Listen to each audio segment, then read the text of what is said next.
لو سألتك ايه هي اعلى نقطة على كوكب الارض هترد فورا، وهي طبعا قمة جبل ايفرست. معلومة مش جديدة على اغلبنا، لكن ما تيجي نعكس السؤال واسألك ايه هي اعمق نقطة على سطح الارض. صعب السؤال صح؟ طيب قبل ما نجاوب على السؤال انزل الاول اشترك في القناة وفعل زر الجرس علشان يوصلك كل جديد، ودعمنا بإعجاب على الفيديو.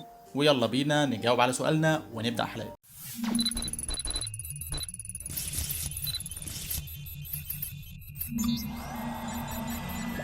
خندق ماريانا منخفض أرضي في غرب المحيط الهادي بالقرب من جزر ماريانا. خندق على شكل حرف في، علشان توصل لأعمق نقطة فيه واللي سموها تشالنجر محتاج تنزل حوالي 11 كيلو متر. يعني تخيل معايا إن أعلى قمة وهي جبل إيفرست بطول 8850 متر، الخندق ده بيفوقه في الطول حوالي 2000 متر. مكان خالي تماما من أشكال الحياة، يعني لا أسماك ولا أي نوع من الكائنات البحرية موجود فيه، فقط بعض أنواع البكتيريا. أول شخص اتهور وأخذ الخطوة إنه يوصل للنقطة دي كان المهندس السويسري جاك بيكر وملازم البحريه الامريكي دان وولش، وده كان في سنه 1960. وده طبعا كان بداخل غواصه اعماق اسمها ترايسي. خطوه متهوره من اتنين تغاضوا عن الخطر المتمثل في الضغط الهائل اللي اكبر من الضغط العادي اللي بنعيش فيه بحوالي 1072 مره، يعني فوقهم مليارات الاطنان من الميه. وده كفيل انه يمزقهم لاشلاء ما نقدرش حتى ان احنا نشوفها بعيوننا. ومع ذلك نزلوا الرحله استكشافيه استمرت لاكثر من 5 ساعات. لكن اثناء الرحله حصلت حاجه غريبه جدا. في منتصف الرحله وقفوا فجاه لمدة 20 دقيقة، وكمان طلبوا من زملائهم على السطح الدعاء ليهم. طيب ايه اللي حصل معاهم؟ اللي حكوه عن مصدر خوفهم حقيقي مرعب. قالوا انهم شافوا ظلال ضخمة جدا شبه التنانين، وعلشان يتغلبوا على خوفهم ده حاولوا يركزوا على شاشات المراقبة داخل الغواصة، وحاولوا يقنعوا انفسهم ان ده اكيد كله ارهاق وخوف مش اكتر. وده ممكن جدا لان الظروف اللي كانوا فيها مش سهلة اطلاقا. لكن المفاجأة كانت بعد الرحلة ووصولهم للسطح. بعد وصولهم للسطح ومع فحص الغواصة لقوا تشققات واعوجاج في سطحها اللي المفروض قوي جدا، وده يرجع لانه معدن متين بسمك 13 سم.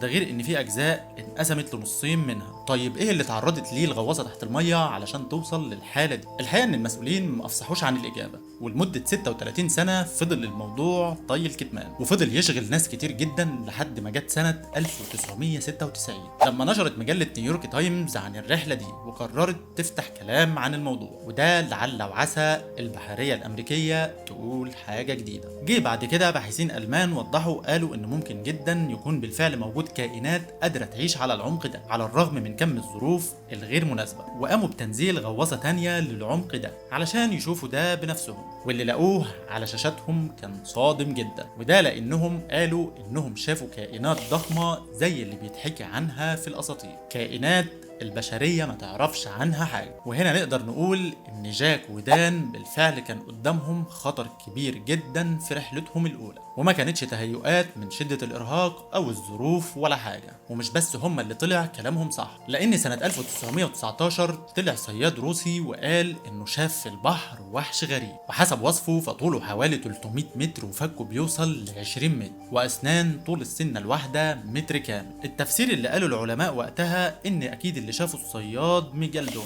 ودي سمكة قرش سكنت المحيطات من حوالي 2 مليون سنة والمفروض انها انقرضت. فهل حصلت معجزة وقدر القرش ده انه يختفي الفترة دي كلها في اعماق المحيط؟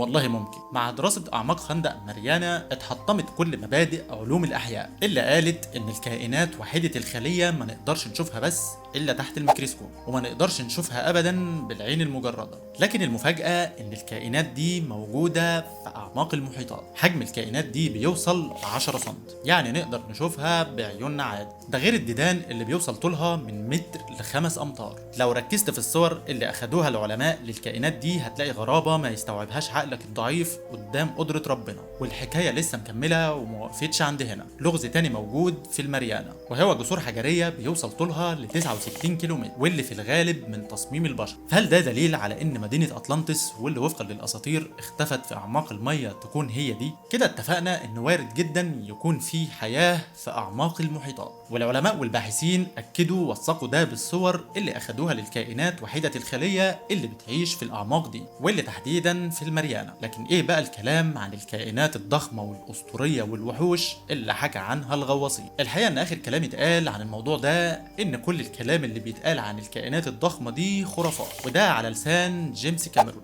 اخر مستكشف لاعماق المريانة. وبالمناسبة الراجل ده هو مخرج فيلم تايتانيك. طيب ايه اللي يخلينا نصدقه هو ونكذب كل المستكشفين اللي قبله؟ ببساطة لانه بعد ما وصل لعمق الخندق قعد حوالي 3 ساعات كاملين، وده زمن اكبر بكتير من اللي قضاه قبله المستكشفين. وقال انه ما لاحظش وجود اي من الكائنات الضخمة اللي حكوا عنها المستكشفين، وكمان صور كل اللي حصل خلال ال3 ساعات دول. نزل كاميرون تغريدة على تويتر وقال انه شعر بالحزن والخيبة لانه كان بيرتب لاخراج فيلم وثائقي عن المخلوقات دي، لكنه للاسف ملقاش اللي ادعاه المستكشفين اللي قبله. طيب هو ليه ممكن اشخاص ومستكشفين يكونوا مشغولين بدراسة الاعماق دي؟ بص يا سيدي، مع زيادة المخلفات النووية على الارض كان لازم يلاقوا اماكن للتخلص منها، ودفنها في اعماق المريانة كان حل من الحلول المقترحة. وده لان المعتقد ان الوضع في الاعماق دي مستقر، مفيش فيه حياة ولا حركة، ومن السهل التخلص من المخلفات دي. لكن مع الدراسة لقوا ان فيه حركة وحياة. بعد فترة من رمي المخلفات النووية في الاعماق هنلاقي اليورانيوم في المية، وده بسبب تحريك الكائنات الموجودة فيه للمخلفات دي. الحقيقة ان البحار والمحيطات مليانة بالغرائب، وكل ما دور الانسان وغاص كل ما انبهر. وعلى ذكر اعمق نقطة على سطح الارض هختم معاك بمشروع الصين اللي بتخطط، وهو حفر حفرة بعمق 10,000 متر من سطح الارض، وده لغرض الاستكشاف والتنقيب عن البترول. والحفر ده بدأ بالفعل في منطقة شينجيانج الغنية بالنفط، ووفقا لوكالات الانباء الرسمية المشروع ده بتنفذه شركة البترول الوطنية الصينية CNPC.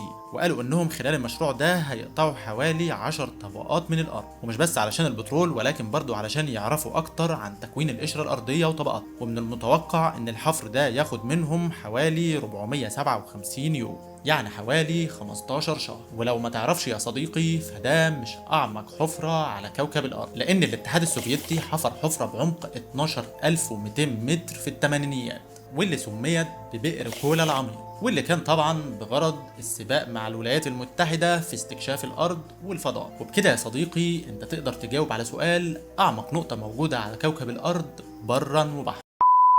لحد هنا خلصت حلقتنا. لو عجبتك الحلقة ادعمنا بإعجاب، وانزل اشترك في القناة وفعل زر الجرس علشان يوصلك كل جديد. شكرا ليكم واشوفكم الحلقة الجاية.